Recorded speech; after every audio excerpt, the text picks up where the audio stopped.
Hi guys, magandang gabi. At ngayon maggagawa po tayo ng melon, yung Chinese melon. At ito po 'yun. Hindi ko na video kanina yung Chinese melon kung paano ko kinuskos kasi nalimot ako na mag-video pala ako. At ang lalagyan po natin siya ng gatas at ang gatas na gagamitin natin ay cowbell. Baliktad. Cowbell. Baliktad pa rin, no? Paano kaya ito? Cowbell.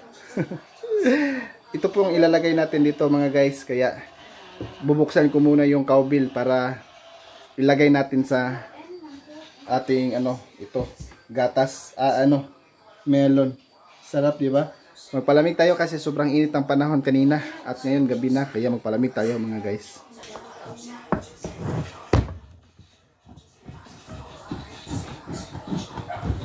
Gamitin po natin ay kutsilyo pagbukas kasi wala po tayo pang bukas po dito na lata. Kaya kutsilyo lang ang gagamitin natin. At kapag ma-open na po ito mga guys, mga kabaklay, ito na po yung gatas na gagamitin natin mga kabaklay. Kung makikita nyo po, open na po yan. Open na po yan at ilalagay na po natin siya sa ating yan. Dami na po yun nun. At imimikos-mikos na po natin yan. Imikos-mikos. Ang gamit po natin pag mikos-mikos ay tinidor. Malaking tinidor. Mix-mix na po natin yan. Dahan-dahan lang po natin i-mix.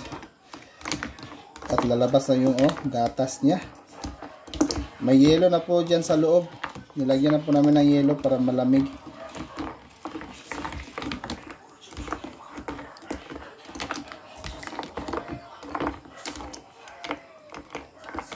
Kung mapansin nyo, parang lumalapot na siya.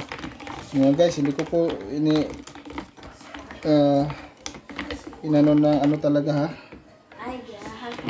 Hindi ko po inano talaga yan na mga guys. Nakita nyo naman, sarap-sarap na yan. Melon po yan mga guys. Mga kabaklay, melon po yan. Sarap, no? Sarap. At mamaya, isi-serve na natin yan.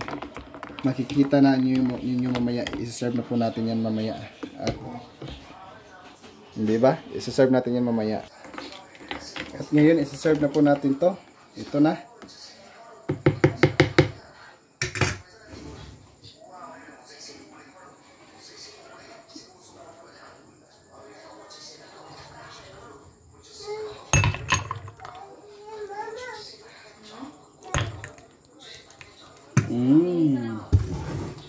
Sarap.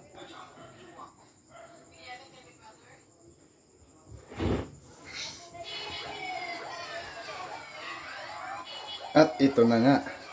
Ito na nga, ihintay ng lahat ang malamig natin na melon.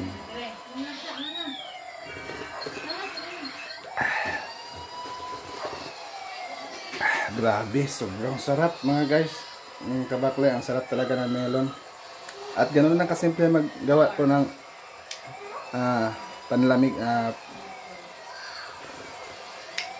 Ang tawag ito, melon na malamig. Lagyan ng yelo, gatas, tapos ikuskus yung melon. Sarap talaga. Ang gagamitin nyo lang po ay isang cowbell na gatas. At yun na po. Maraming salamat po sa panonood. Sana po nagustuhan niyo ang video ko.